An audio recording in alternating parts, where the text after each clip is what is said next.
talk. I got like 30 minutes before a student comes in. It's been a slow day, man. It's been crazy what's been going on in the investing world lately. And I was way into all the investing stuff way before all this started.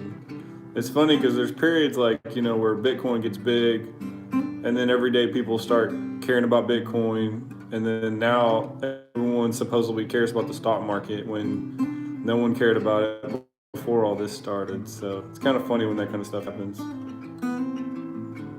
What's up? What's up?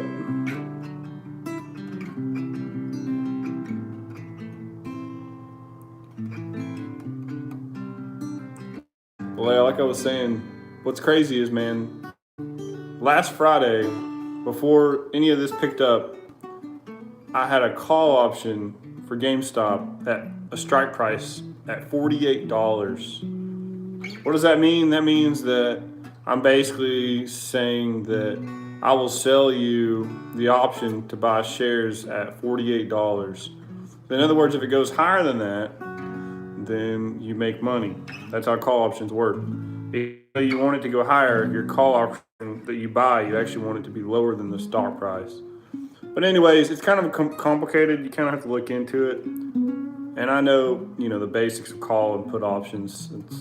I've only done calls before. I've never actually done any puts before. But dude, I had a $48 call, man, straight up, for GameStop last Friday. And if you look it up, that's before any of this short squeeze happened. If I would have held on to that, I would have became a millionaire.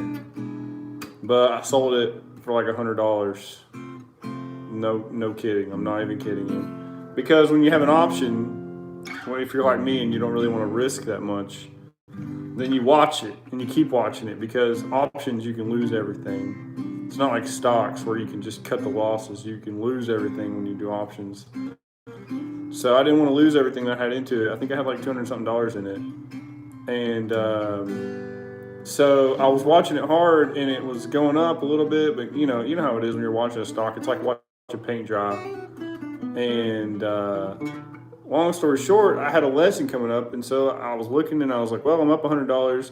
I might as well sell. I didn't think GameStop was going to go up another, $200. Now, keep in mind, with options, it's not like stocks. If it goes up $10 or $20, that's an exponential amount of return. It's not $10 or $20. That's why everyone likes options so much, because you get an exponential return on your money, or an exponential loss.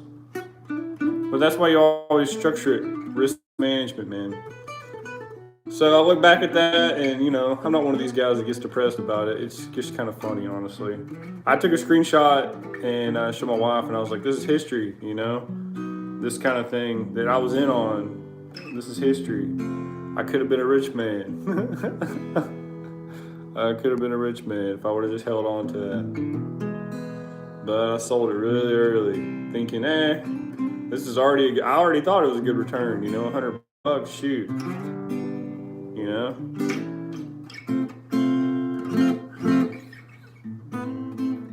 I thought about maybe opening like a Shopify store and putting like Gamestonk on a shirt, and maybe do like Power of the People with it.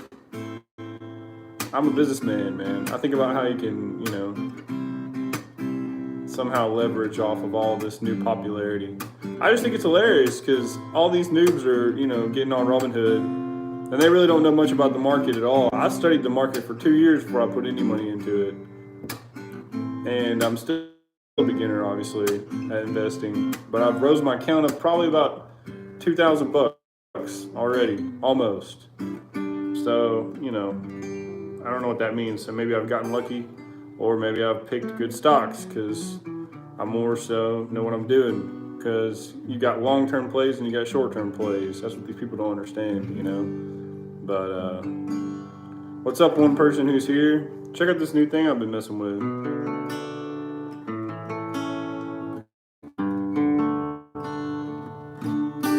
Oh my God, what the hell was that?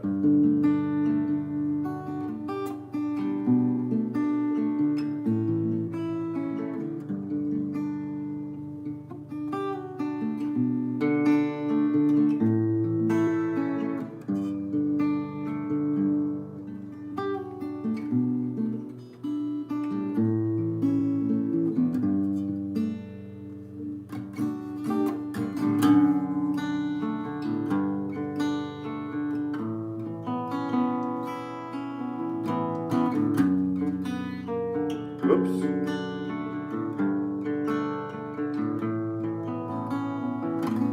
Why do I write stuff that's so difficult that I can barely play it? I don't know. What's up, people? 2 people I have here.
I'm trying to go, or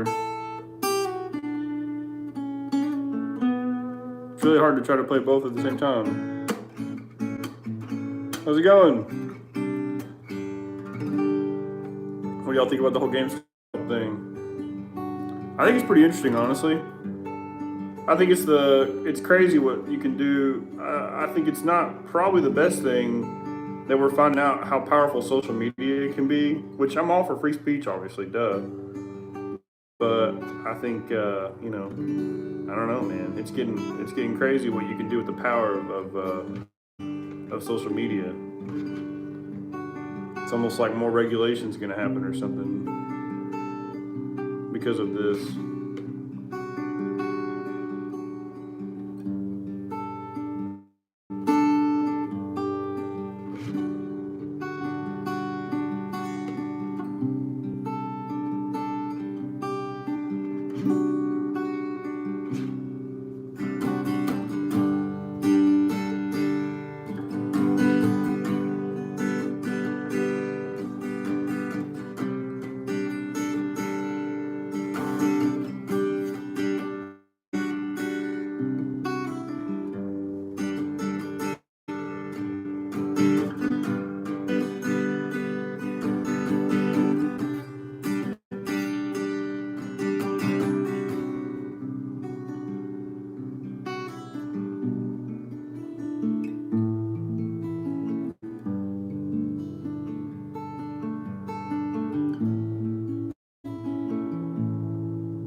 But yeah, for the one person who's here, you should make another riff video. Yeah, it's been a minute since I've done that. I really haven't made that many cool riffs lately, though. That's the problem. How do I get it to where I can see the comments all the time? I'm such a noob at this. Live chat. It's like it goes away. What good does that do me? If I can't see the comments, I can't. I should make another riff video. Yeah, riffs are fun. Riffs are a lot of fun. I still think the coolest riff I ever come up with is this.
Yeah, it's a song I never actually put out, but I recorded and everything.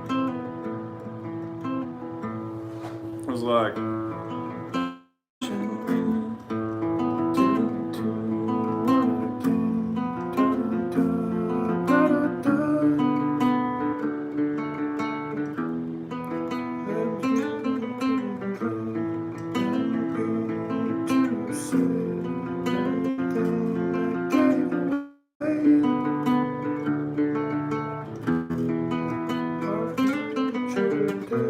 It was like,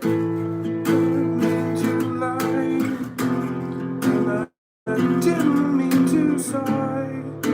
I know that I'm hurting you, and I don't wanna say goodbye, and I don't mean to make you cry. I know I'm hurting you.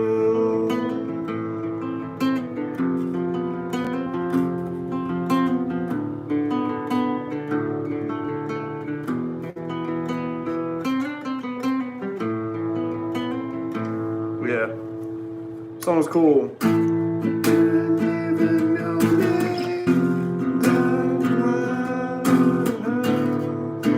You think you love me?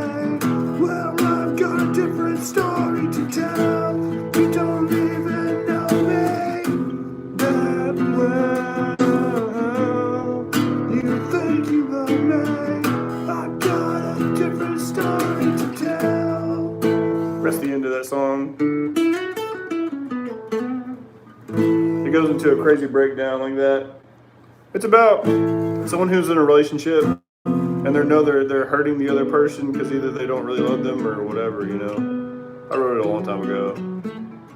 Just for whatever reason, you're just staying in the relationship, and it's called hurting you. But the only reason I got that dark with it is just because the riff was that dark. So I always let the music tell me what the song should be about, you know. It can't be about butterflies and rainbows if the riff sounds like this, you know what I'm saying? So people always are like, well, why are you writing so, what is it with that? Why is it so dark? What's that about? Well, it's just what the riff told me, I don't know. And the melody too. The melody kind of dictates where I go with something. I love that chord. Oh, that's deep right there now. I like that.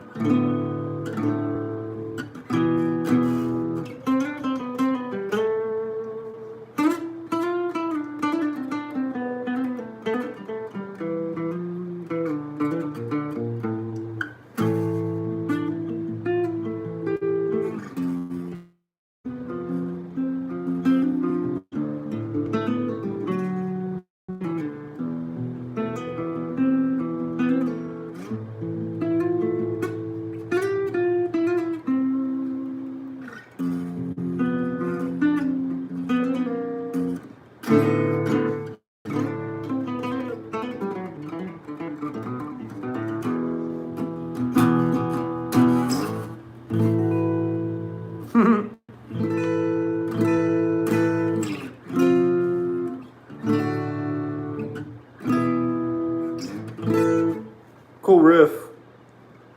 How long have I been playing guitar? Since I was like 18, somewhere around in there.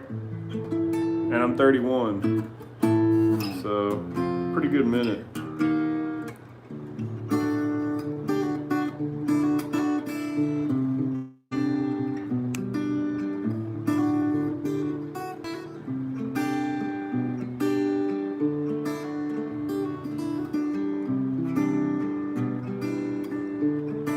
What about you, man?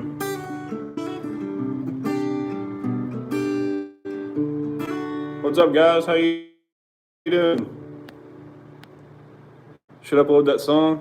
Oh yeah, thanks. Can I sing? Not really. I can sing decent, like my stuff. But yeah. I don't know. People always told me I can't sing, so I have, you know, It's like anything else in life. If enough people tell you you're not very good at it, then you don't believe you're good at it.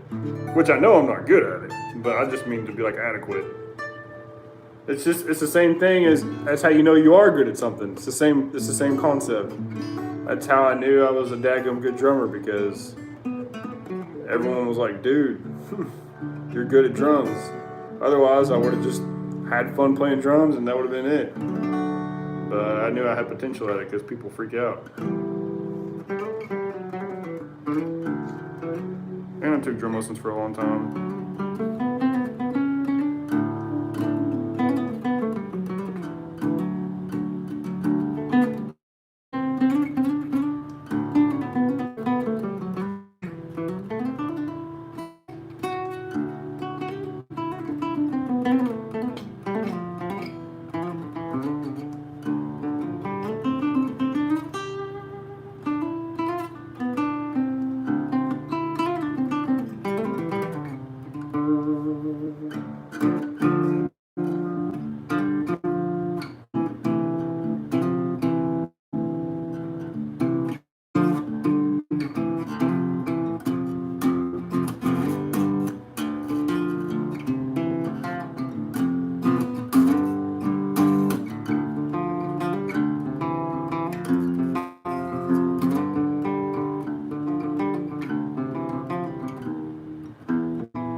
I don't even know, man. I'm just messing around.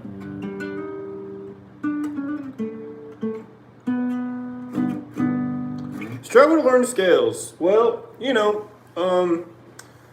it's a process. Most people start out with just learning.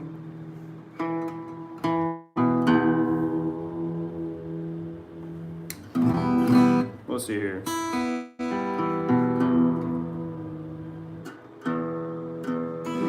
Most people start out with just learning minor pentatonic. What I tell my students is there's 4 main scales you really want to know. 4 main, and that's just an opinion. Most musicians would be like, no, there's hundreds of scales. Yeah, of course there is, but there's 4 main ones, okay? Minor pentatonic.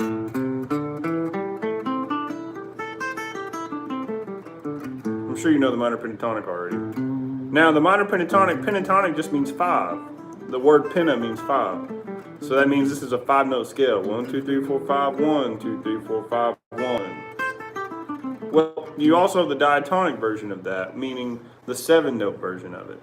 So it's minor, so minor pentatonic, minor scale. Minor scale and minor pentatonic are actually the same thing. It's just that minor scale adds 2 more notes. Now where it gets tricky is, technically, the minor scale has different variations to it. The one with a flat 7 is it's called natural minor. Now here's the thing that's interesting about scales too. Once you get back to the root, which is here, you can start it over and you can position shift. You always have to move over a fret for the B string. It takes time to get used to that, but okay, so the same shape, you just move up on the B string. So if you're starting here, which is an A, then this is an A, then that's an A. So you're doing the same scale over and over again. So all you do is take your set, once you get to 7, you slide up.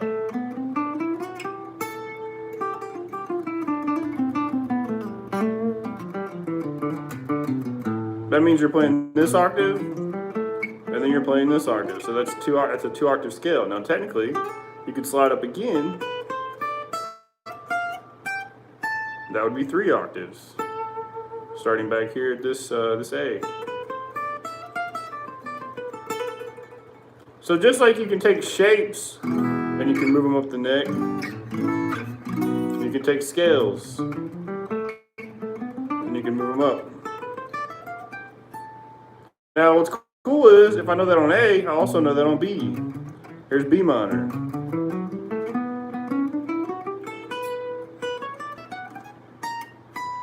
And so on. I know that on C, C minor. Now that's the easy way to do it. You can also one that you see in books that goes like this. Or that's called harmonic minor when you have a sharp 7. Sharp 7 means you're moving the 7 up a note. Da, da. Then if you do that again, see that one's a little bit awkward. So you really want to do that. So all I'm doing is instead of playing a 7 like I was doing before, and going back to my root, I was playing a sharp 7. Or it's really called a leading tone in music, because you're leading back into the root. Are we saying anything? All right, cool. So yeah, you're not having anything yet. So that's minor scale. Then you have major. So you have major pentatonic and major scale, just like you have minor pentatonic and minor scale. Major pentatonic is this.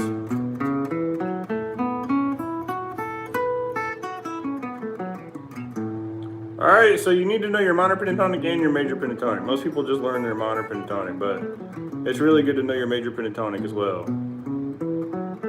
And the major pentatonic is based out of the fundamental factors of the major scale. So that's major pentatonic, and then if you do major scale, we usually just say major scale, we mean 7 notes. So technically that means a diatonic scale.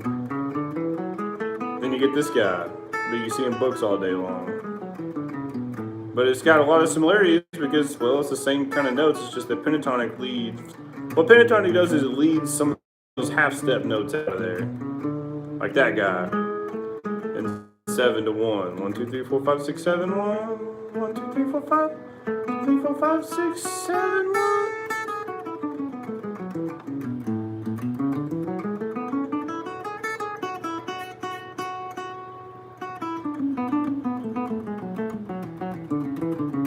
Then you can start eyes like,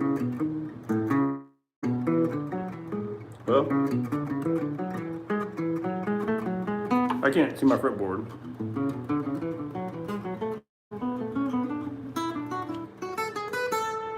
So yeah,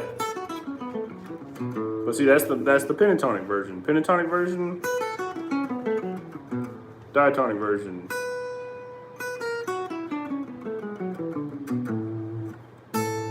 Either way you go about it, your roots are the same, and all that jazz.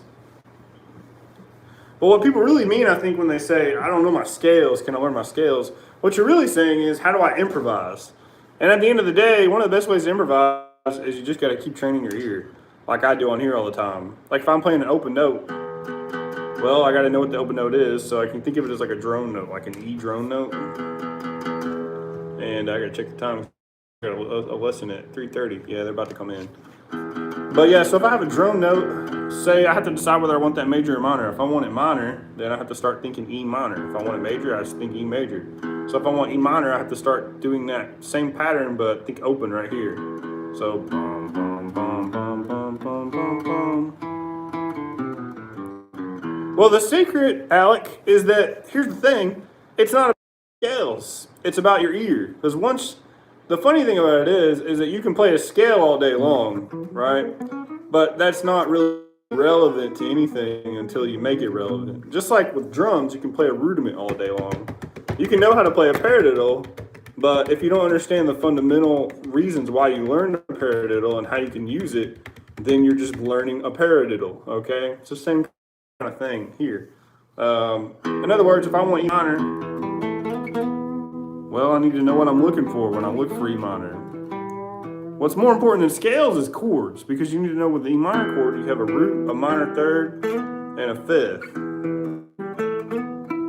And then another root.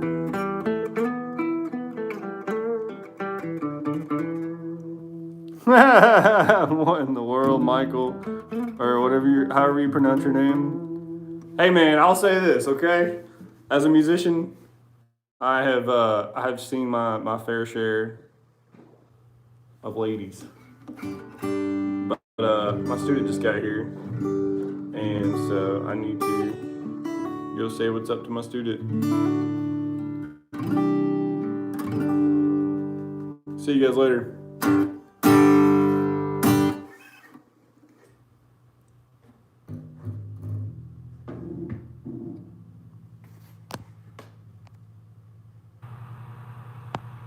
Hey, if you want, we'll keep doing this kind of free listen online live thing. Why not? I got nothing else better to do later.